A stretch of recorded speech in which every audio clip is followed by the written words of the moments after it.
Nous sommes très heureux d'accueillir aujourd'hui Maître Shems Eddine Hafis, avocat honoraire au barreau de Paris, membre de la Commission nationale consultative des droits de l'homme, mais surtout, bien sûr, depuis bientôt 2 ans, recteur de la Grande Mosquée de Paris. Grande Mosquée dont vous dites joliment, monsieur le recteur, dans votre manifeste, qu'elle est, je cite, une des lanternes de la ville lumière. Alors, vous êtes né en 1954 à Alger, mais le mieux pour vous présenter, c'est sans doute de lire brièvement ce que vous dites de vous-même dans ce même manifeste contre le terrorisme islamiste. Vous écrivez « Je suis né algérien, originaire de la rive sud de la Méditerranée, élevé dans des valeurs de respect de l'altérité, de générosité, d'ouverture à l'autre. Je suis français, d'adoption, d'adhésion et d'adhérence, car amoureux de la République, attaché à ses principes, respectueux de son histoire, avec une mémoire apaisée face à ses pages noires et un attrait pour l'esprit des Lumières qui fut le prélude de la Révolution et de la laïcité. Je suis musulman par conviction, par héritage et par engagement. » Alors, dans ce manifeste contre le terrorisme islamiste, vous attaquez bien sûr au terrorisme islamiste, dont vous rappelez que les premières victimes, et les plus nombreuses de très loin, sont des musulmans. Mais vous en prenez aussi, plus généralement, à ce que vous appelez l'islam politique ou l'islamisme, qui nourrissent ce terrorisme, voire, dites-vous, qui y mène quasi inévitablement. C'est donc un texte de combat que vous publiez et non sans courage. Vous écrivez, je vous cite, que la cohabitation avec l'islam politique est impossible et qu'elle est même dangereuse. Chercher à s'accommoder avec l'islam politique, dites-vous toujours, c'est s'exposer irrémédiablement au terrorisme islamiste. Oui, ajoutez-vous avec force, l'islamisme est l'antichambre du terrorisme. Bref, il y a 2 erreurs à éviter. La première, qu'on appelle l'amalgame, c'est de confondre l'islam et l'islamisme. La seconde, c'est de ne pas voir que l'islamisme mène au terrorisme. Alors, contre ces 2 erreurs, vous soutenez, je cite toujours, que l'islam demeure une religion de paix, de concorde et de fraternité. Vous déplorez d'être si souvent victime d'une double intimidation, voire d'une double peine, comme vous dites. D'un côté, l'extrémisme musulman, de l'autre, la haine anti-musulmane. Vous vous revendiquez d'un islam des Lumières, ouvert au monde et à l'autre, appuyé sur une lecture contextualisée du Coran. C'est ce qui vous permet, par exemple, de prendre la défense de la jeune Mila, cette adolescente menacée de mort sur Internet, harcelée parce qu'elle avait osé critiquer l'islam. Comme cela vous permet de dénoncer le séparatisme islamiste, ou de considérer, je vous cite toujours, que la laïcité à la française est une chance pour les musulmans. La laïcité à la française est une chance pour les musulmans.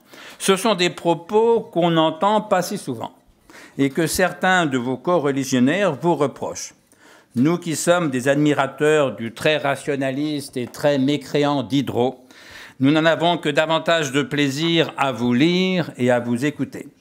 Monsieur le recteur, encore merci d'avoir accepté notre invitation.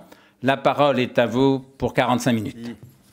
D'abord, Monsieur le Président Jean-Claude Seyss, Monsieur le Directeur général, chers amis, permettez-moi dans un premier temps de remercier l'Institut Diderot pour son accueil et pour me donner la possibilité de m'exprimer sur un sujet qui nous concerne toutes et tous. En avril dernier, j'ai eu l'immense plaisir de recevoir Monsieur le Président Jean-Claude Seyss à la Grande Mosquée de Paris.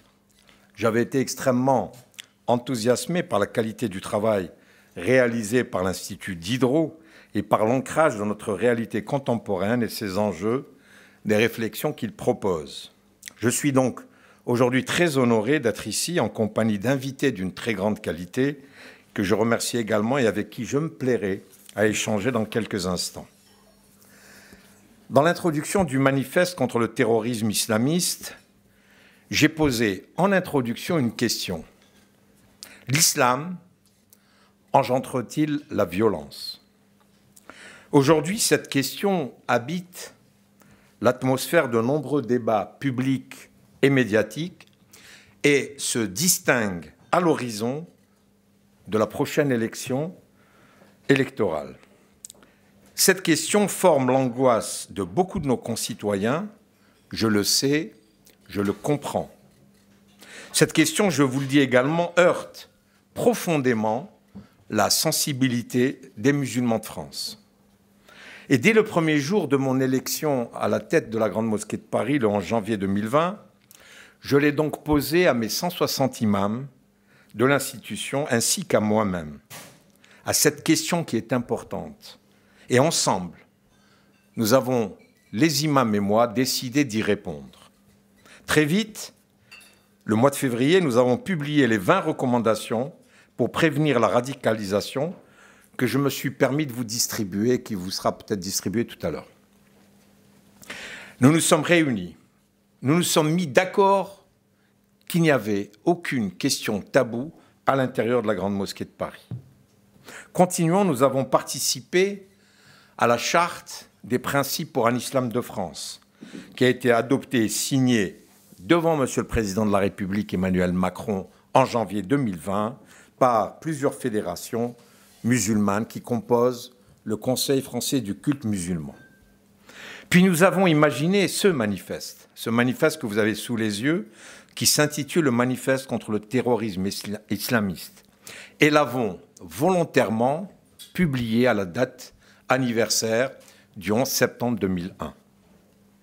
Au cœur de ce livre, qui déconstruit les liens présupposés entre l'islam et la violence, figure une volonté centrale à la mission que je me donne en tant que représentant du culte musulman et que je vous propose de poursuivre en filigrane de mon intervention avec 2 points.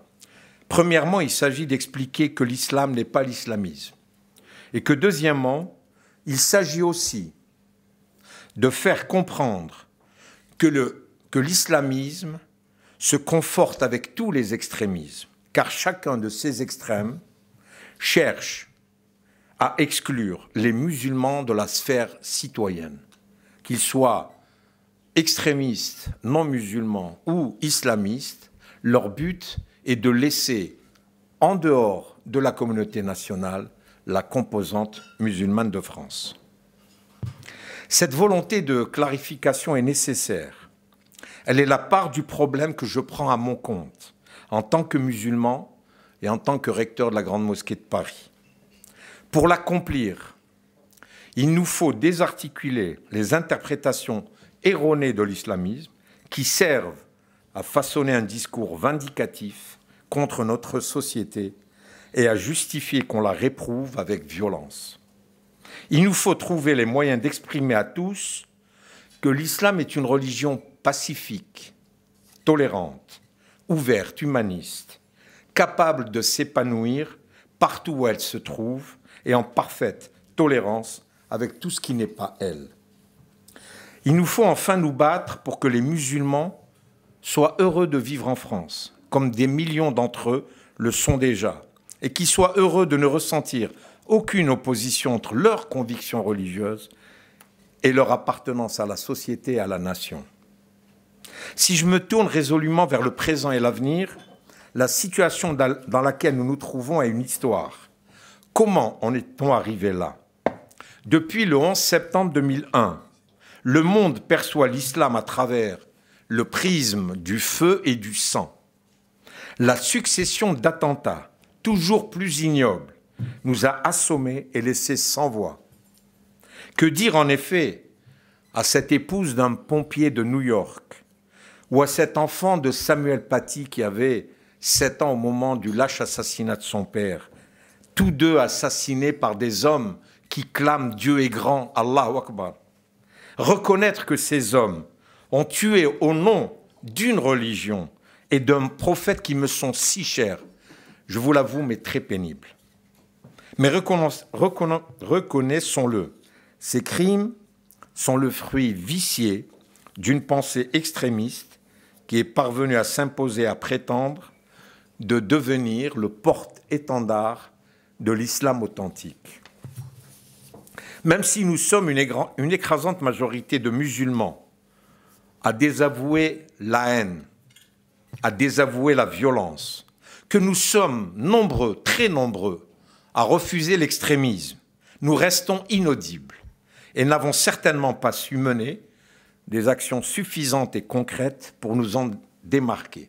C'est pour cela que vous verrez sur la couverture du livre « Écoutez-moi ». Aussi, année après année, s'est installée une certaine incapacité, y compris des milieux en apparence avisés, informés, à identifier ce qu'est l'islamisme. Il est temps d'y remédier aujourd'hui. S'il fallait le définir, je dirais que l'islamisme est le produit à la fois d'une vision littéraliste et radicale.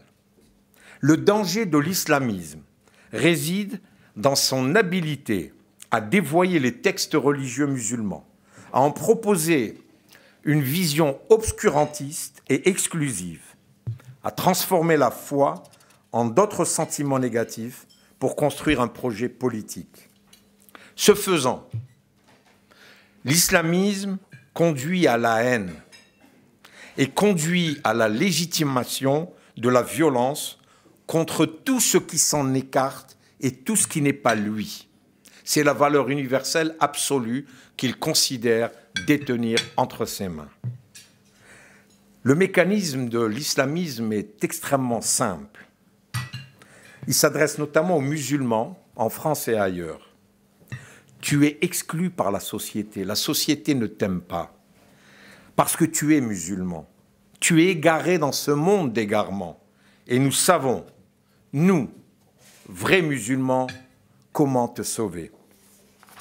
Bien sûr, la religion musulmane, comme les autres monothéismes, est d'abord un corpus qui peut se transformer en une source de lumière ou en une source d'obscurantisme entre les mains des hommes. Le Coran s'adresse à des humains capables du meilleur comme du pire. Mais l'islamisme, je le martèle fortement, n'est pas une religion. Il est une idéologie politique qui amène de jeunes gens notamment à croire que l'islam serait une religion de guerre, qui les inciterait à tuer leurs prochains et à se tuer eux-mêmes. Je comprends que l'islamisme ne soit pas simple à distinguer, car il ment, il manipule les textes religieux, il neutralise les références éclairées issues de la matrice musulmane. Il impose son propre vocabulaire, ses propres définitions et ses propres normes. De nombreuses notions religieuses ont été dévoyées à dessein. Je prendrai comme exemple le djihad. Le djihad, dont la racine du mot en arabe renvoie à la notion d'effort intime et personnel. Oui, en islam, il faut le reconnaître, dans ces textes du 7e siècle, qui abordent clairement des conflits armés impliquant des musulmans. Mais les extrémistes ont tendance à les extraire de leur contexte afin de les généraliser et de justifier une guerre globale contre les non-musulmans. D'autres éléments ont été construits et érigés en notions supérieures, servant à instrumentaliser les fidèles musulmans. Avec les imams de la Grande Mosquée de Paris, nous avons organisé au mois d'avril un séminaire sur ce que les islamistes appellent al-wala wal-bara. C'est un mot arabe qui veut dire l'alliance et le désaveu. Ce principe qui est porté par des cheikhs des pays du Golfe, comme Cheikh Fawzan, saoudien notoire, véritable star jusque dans nos quartiers, aujourd'hui dans nos mosquées. Cette volonté, notamment de ce Cheikh Fawzan, est de dire, article 1er, lorsqu'un musulman regarde un autre non-musulman dans les yeux, il est automatiquement excommunié et peut être tué. Deuxième exemple que je prendrai, c'est dans son deuxième article, Cheikh Fawzan dit Lorsque vous voyez une personne devant vous qui trébuche, avant de lui porter assistance, vérifiez si elle est musulmane. Et si elle ne l'est pas, continuez votre chemin. De telles idées ont pu être diffusées partout dans le monde, à coups de moyens humains, financiers et techniques colossaux. L'islamisme n'est pas un accident, c'est une stratégie menée par des pays et des mouvements qui veulent imposer leur vision dévoyée de l'islam aux sociétés. Le mariage stratégique entre les États-Unis, pays dont la stratégie est de regarder les pays musulmans sous le prisme du pétrole et de la sécurité, avec son alliance avec l'Arabie saoudite, pose un vrai problème aujourd'hui. La menace est globale.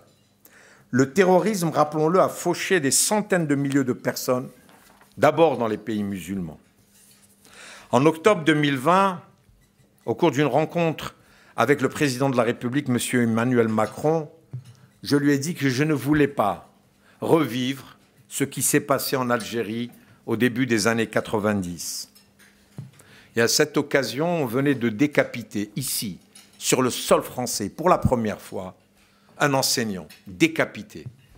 Alors que quand en Algérie ou ailleurs dans un pays musulman on décapitait, ici en France, on ne comprenait pas véritablement le sens de cet acte barbare terroriste. 30 ans auparavant, en Algérie, le terrorisme islamiste avait bien commencé par décapiter des professeurs, des intellectuels, des avocats, des policiers, des magistrats, des militaires. Notre principale préoccupation est la suivante. Le phénomène djihadiste gagne notre genèse, qui puise ses informations et construit ses certitudes à partir d'émetteurs douteux. Nous devons lui éviter les mauvaises rencontres virtuelles et réelles, celles qui présentent la vie terrestre comme une épreuve de souffrance indispensable à une vie heureuse dans l'au-delà. Nous devons lui fournir la connaissance et des perspectives à la hauteur de ses rêves.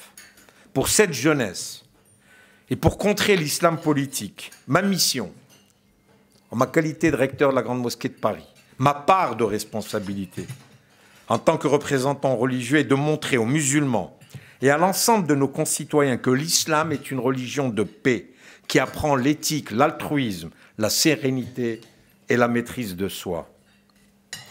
Je vous citerai, excusez-moi l'Institut Diderot, mais je vais citer un verset du Coran. « Les serviteurs du tout miséricordieux sont ceux qui marchent humblement sur terre et qui, lorsque les ignorants s'adressent à eux, disent « paix, salam ». J'avais, au moment, puisque vous avez, monsieur le directeur général, cité la visite que la jeune Mila a fait à la Grande Mosquée de Paris, c'est à ce titre-là, c'est sur la base de ce verset coranique qui s'appelle le verset Al-Furqan, où j'ai été par la suite m'expliquer, parce que beaucoup de musulmans m'ont interpellé pour me dire comment tu reçois la jeune Mila qui a insulté l'islam. Et je leur ai dit, je n'ai fait que mon devoir en tant que religieux. J'ai pris des exemples que le prophète de l'islam, quand il était prophète, le nombre d'accusations, le nombre de calomnies, on l'avait même roué de coups et il disait toujours « salam ». Et donc je voulais expliquer à cette jeune fille qui, malgré tout, était la bienvenue à la Grande Mosquée de Paris. Comme vous l'avez dit, monsieur le directeur général, effectivement, je suis né en Algérie, où mes parents, croyants et pratiquants, m'ont enseigné la tolérance et l'acceptation de l'autre, de la différence. Ils m'ont enseigné la sacralité de l'intégrité physique et le respect de l'espèce humaine. L'islam reconnaît la diversité des êtres. Mieux, il les exhorte à se rencontrer. Tant de préceptes directeurs du Coran sont aujourd'hui méconnus. Et dans mon manifeste, j'ose dire, avec une entière conviction profonde, que la femme est l'avenir de l'islam. Les courants extrémistes creusent certaines traditions culturelles et trient parmi l'héritage prophétique pour accentuer l'infantilisation et la diabolisation de la femme dans la communauté musulmane. Ils taisent que l'islam a fait de la femme un sujet de droit, pour la première fois au 7e siècle, la femme n'était plus un res nullus, elle était sujet de droit. Qu'il considère l'égalité spirituelle des hommes et des femmes, ou que le premier être humain à avoir embrassé la religion musulmane est une femme, l'épouse du prophète Khadija, qui a été également son employeur puisqu'elle était à la tête d'une très grande entreprise de négoce. Je regrette que les extrémistes aient fait de l'islam une religion de laideur. Pour cette raison, je me réjouis à l'idée que chaque visiteur de la Grande Mosquée de Paris puisse s'émerveiller du raffinement de son architecture et de ses jardins, inspirés par des siècles de recherche esthétique. Je regrette que l'islam soit vu comme une religion de contrainte et de contrôle. L'islam n'est pas une religion de voyeurisme. L'islam est une école de l'humilité, une méthode de travail sur soi-même, d'effort et de doute, de perfectionnement intérieur et de recherche d'un équilibre. Il dit à l'homme que le bon comportement dans chaque geste et chaque parole non seulement le relie à Dieu, mais sert à mieux vivre avec toutes ses créatures, avec autrui, sans lui imposer quoi que ce soit. On dit que la foi d'un musulman est complète lorsqu'il parvient à aimer pour son frère ce qu'il aime pour lui-même. L'islam enseigne un droit fondamental pour la vie en société, la liberté de conscience. Je cite un autre verset du Coran, « Si ton Seigneur l'avait voulu, tous ceux qui sont sur terre auraient cru. Est-ce à toi de contraindre les gens à devenir croyants ?» C'est ainsi que chaque musulman devrait vivre son islam en toute liberté. Tous ces enseignements fondamentaux font de l'islam une religion d'éveil sur le monde qui s'est épanoui dans des contextes historiques très différents. À contrario de ce que nous laissent croire les circonstances actuelles, je pense que la France est la terre où s'opéra la revivification de l'islam débarrassé de tout fanatisme et de tout extrémisme. Si j'avance pareil issue au problème, c'est d'abord en raison de la liberté de culte garantie par notre République. Je ne cesse de marteler combien la laïcité est une chance pour le culte musulman en France. C'est pour cette liberté que la République s'est battue, et c'est au nom de cette liberté que le culte musulman a pu s'asseoir à la table de la République et que les musulmans ont pu bâtir leur lieu de culte dans notre pays. En effet, un pays qui compte 2500 lieux de culte, est-il vraiment défavorable à l'islam? Prive-t-il les musulmans d'exercer leur foi dignement et sereinement? Soyons raisonnables. Je ne cesse par ailleurs de répéter combien ma religion est parfaitement compatible avec la lettre et l'esprit de la République et celle de toutes les démocraties modernes. Cette compatibilité n'est pas de façade. Elle résulte des héritages du judaïsme et du christianisme qui habitent notre pays depuis des siècles et qui, au regard d'une histoire et de valeurs partagées, habitent également l'islam. Elle naît aussi et surtout d'une même compréhension de l'universel. L'islam est une religion de transcendance qui s'adresse à tous et ne fait aucune distinction entre les êtres humains si ce n'est par leur piété. Il n'y a donc aucune ambiguïté. L'éthique, la liberté de conscience, de culte, la solidarité, l'humilité, l'égalité spirituelle ou encore le droit des femmes sont tant autres des piliers de l'islam. Par ailleurs, l'islam enseigne le devoir de préserver la paix et de se soumettre à un pacte de loyauté envers son pays de naissance, d'adoption ou d'accueil quel qu'il soit. À cet égard, nul sur terre ne saurait recommander, légitimité ou incarner une violence commise au nom de l'islam, où qu'il soit. La société française mérite aujourd'hui un islam véritable et paisible, pratiqué par des musulmans qui sont des citoyens français à part entière. Tous les jours en France, je constate qu'il est possible de vivre pleinement comme musulman, respectant les exigences fondamentales de la religion, tout en étant en adéquation avec les lois et les règles, mais aussi avec les usages de notre vie moderne. Les cœurs de plusieurs millions de musulmans battent au rythme du pays, dans tous les rouages de la société.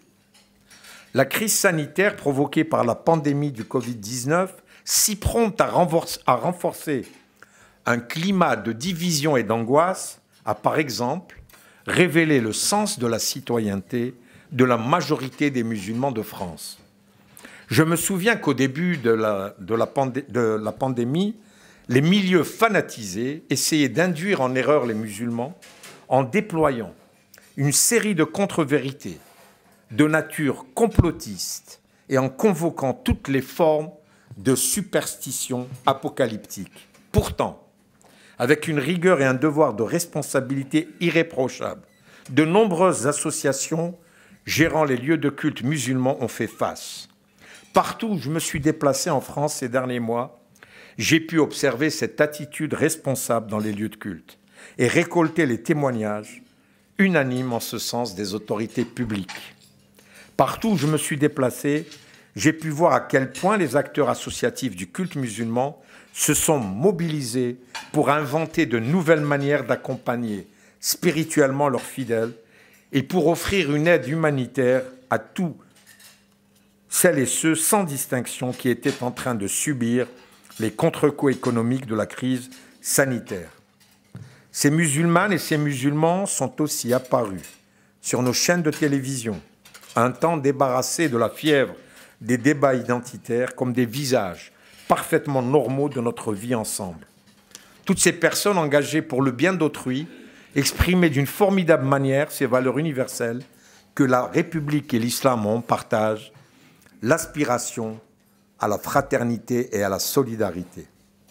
Toutes ces personnes démontraient que nos concitoyens de confession musulmane sont partie intégrante de la France et de la communauté nationale et qui sont là pour rejeter les forces antirépublicaines qui s'attaquent à notre pacte social. Car malheureusement, nos concitoyens musulmans sont pris entre les étaux des deux extrémismes. D'un côté, les islamistes qui cherchent à faire passer le musulman pour une victime afin de mieux l'isoler du reste de la société. Ils prônent la désunion et travaillent sur nos fractures pour les amplifier.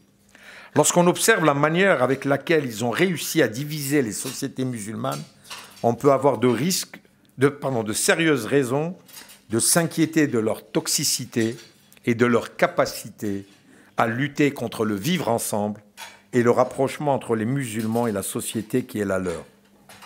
À l'évidence, le danger pointe dès lors qu'une religion sort de son lit naturel, de la relation entre l'individu et son créateur, dès lors qu'elle essaye d'organiser la société, d'imposer des règles et des valeurs prétendument supérieures à la démocratie.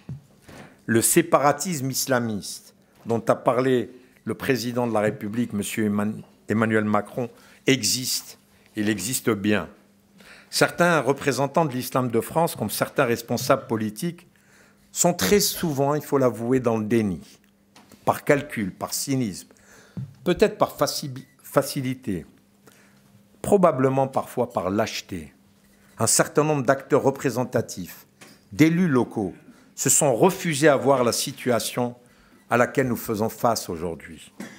Le séparatisme est une attitude qui amène certains milieux extrémistes, tantôt partisans d'un islam sectaire, tantôt militants pour un islam politique, à refuser les lois de la République et à leur substituer leurs interprétations dites religieuses, voire des lois coutumières. Ce séparatisme est issu d'une idéologie politique. Il est aussi le résultat d'un processus de ghettoisation qui s'est progressivement installé en France. Depuis près de 40 ans, la puissance publique s'est souvent désengagée. Les services de l'État et certaines collectivités locales ont compensé cet abandon par des ravalements de façades et des subventions généreusement distribuées, souvent sans contrôle, à des associations généralement clientèle d'élus locaux. Les manques et les responsabilités à livrer une partie de notre jeunesse, sinon aux recruteurs islamistes, au monde de la délinquance, voire depuis quelques années ou deux. Dans ces espaces abandonnés, on enseigne la haine du mécréant, de l'infidèle, de celui qui n'est pas musulman. Mais la haine du musulman qui ne se conforme pas aux principes extrémistes et à la haine de la France. L'heure n'est plus aux demi-mesures et aux arrangements avec la réalité. Je l'ai dit et je l'ai écrit, il est impossible de s'accommoder avec l'islamisme. Négocier avec l'islamisme, c'est entretenir sa voracité et son sentiment de supériorité. Il en va ainsi de toute idéologie totalitaire et liberticide. Cependant, la politisation de l'islam n'est pas une pratique propre aux islamistes. Il existe chez nos responsables politiques une fâcheuse tendance à traiter l'islam avec la même approche que l'on pourrait traiter d'autres dossiers. Les musulmans seraient, aux yeux de certains dirigeants, un problème parmi tant d'autres. Les gilets jaunes, les anti-vax ou les black blocs. D'autres personnalités, à l'autre bout de l'échiquier politique, manifestent quant à eux un incroyable mépris à l'égard de ceux qu'ils prétendent défendre, comme s'il s'agissait de citoyens de seconde zone, incapables de se défendre seuls. Ainsi, je suis très préoccupé par les éventuels dégâts collatéraux que peuvent subir les musulmans de France lors de la lutte contre l'islamisme et par le refus de considérer que l'islam fait partie de l'histoire de la France. Une histoire riche, douloureuse, marquée d'injustices, renvoyant souvent les musulmans à ses marges. Prenons du recul. Depuis 200 ans, la France vit avec l'islam. Lors de l'inauguration de la Grande Mosquée de Paris en 1926, les discours des hiérarques de la République se succédaient pour vanter la France puissance musulmane. Chacun avait alors une mémoire vive et reconnaissance du sacrifice des 100 000 soldats musulmans tombés sur les champs de bataille de la Première Guerre mondiale pour la sauvegarde de la nation. Pourtant, certains experts autoproclamés ou avérés, certains pseudo-intellectuels dont je tairai les noms, certains partis politiques propagent un discours nauséabond et haineux inspiré par les travaux de quelques orientalistes désuets, grâce auxquels ils ont depuis plusieurs années décrété que l'islam serait par essence politique et que de ce fait, il existerait une inséparabilité entre la chose islamique et la chose politique, entre le spirituel et le temporel, et donc entre le musulman pratiquant et l'exercice de la citoyenneté. Cette idée n'est pas nouvelle. Elle a forgé l'esprit de la France coloniale, pour qui il existait une incompatibilité irrémédiable entre être citoyen français et être musulman. Ces sujets français de seconde zone étaient ainsi privés de la majeure partie de leurs droits et libertés, notamment la liberté d'aller et de venir ainsi que le droit de vote et d'éligibilité, et même de jouir du principe de la laïcité. La loi de 1905 n'a jamais été appliquée dans les départements français d'Algérie. Au lendemain des indépendances, beaucoup d'immigrés refusaient la nationalité française, non par rejet ou en raison d'une incompatibilité supposée entre l'islam et la République, mais tout simplement en raison de ce traumatisme qui s'était forgé dans l'inconscient collectif musulman, surtout algérien, qui laissait croire qu'adopter la citoyenneté française était synonyme ipso facto de délaissement de sa culture, de ses traditions et surtout de sa religion. Cette histoire très complexe, rarement étudiée dans ses moindres recoins et de manière dépassionnée, est aussi récupérée par certains milieux fondamentalistes qui instrumentalisent le passé pour entretenir l'idée d'une impossible séparation entre l'identité politique et les autres éléments constitutifs de l'identité de chaque citoyen, notamment l'appartenance religieuse. Cette histoire n'a pas manqué d'installer durant de longues années une double exclusion.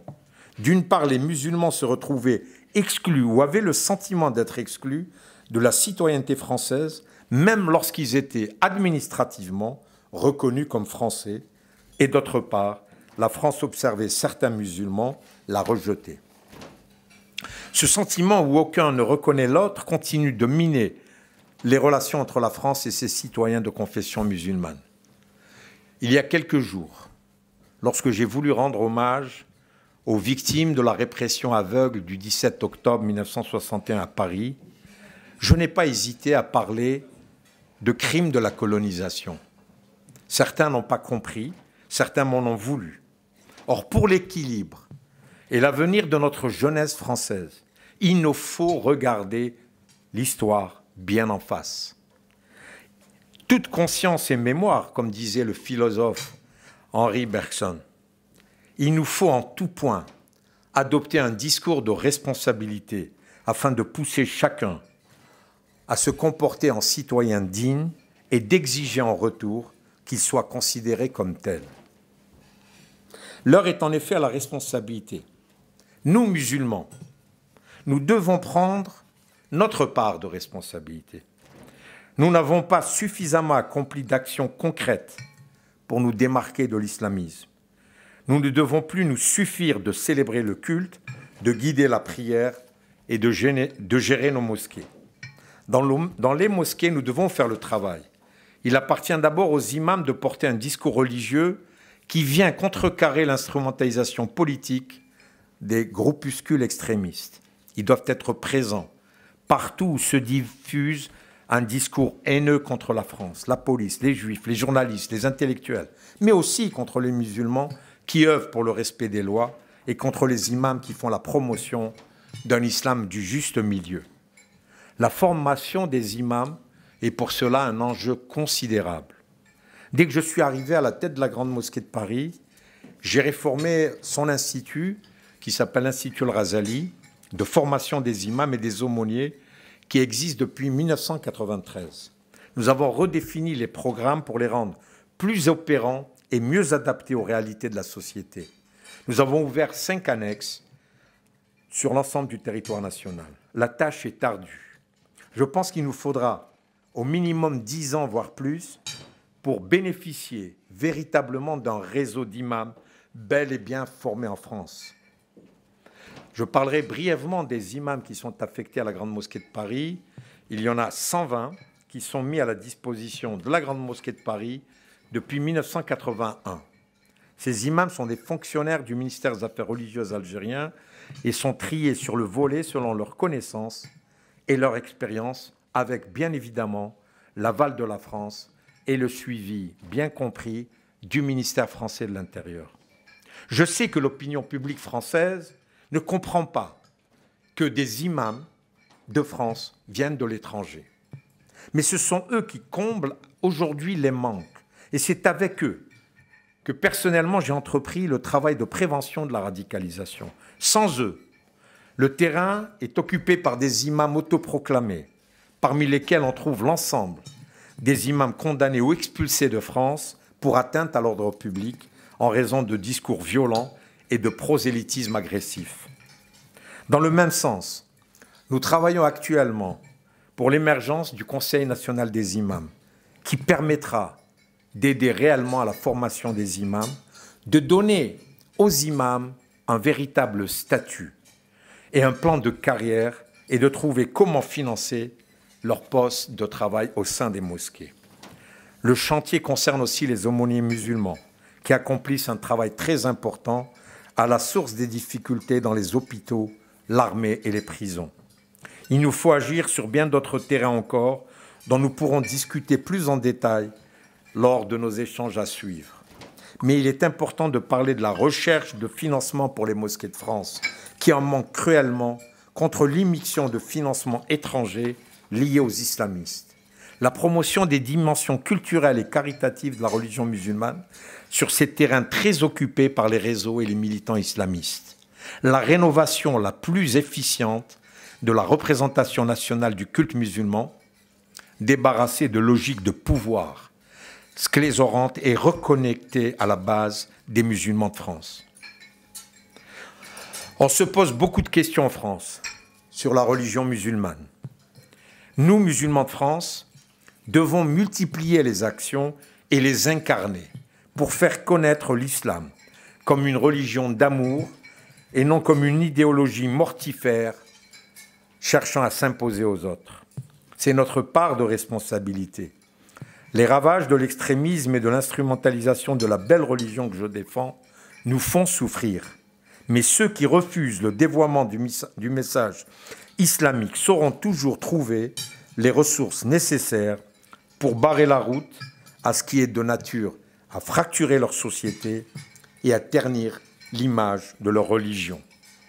Il n'y a aucune fatalité, mais il y a une urgence. La France nous regarde. Le monde musulman aussi nous observe. Des solutions fortes doivent être engagées pour remédier aux deux grandes idées reçues qui s'affrontent et se nourrissent l'une et l'autre. L'idée d'une France cruelle et répressive qui malmènerait ses enfants musulmans et l'idée d'un islam qui n'aurait pas sa place sur le territoire de la République et de la majorité de musulmans français qui agiraient chaque jour contre la République et qui ne se mobiliseraient pas chaque fois qu'elle est en danger. Je ne veux d'un avenir où se creusent ces conceptions erronées. C'est la raison pour laquelle je résume souvent ma mission de recteur de la Grande Mosquée de Paris à un chemin de crête. D'un côté, condamner le terrorisme qui se réclame de l'islam, prévenir la radicalisation chez les plus jeunes, et de l'autre côté, lutter contre le racisme anti-musulman et surtout faire œuvre de pédagogie pour expliquer l'islam à qui le désire ou s'interroge. Bien des situations amènent en moi un sentiment de révolte légitime. Je ne pourrai jamais accepter ce qui concerne à rejeter nos concitoyens parce que musulmans. Mais je dis à mes coreligionnaires et à l'ensemble des Français, nous avons de quoi nous exprimer, agir individuellement et collectivement pour faire front, pour faire unité et pour demain réenchanter la République. Je vous remercie.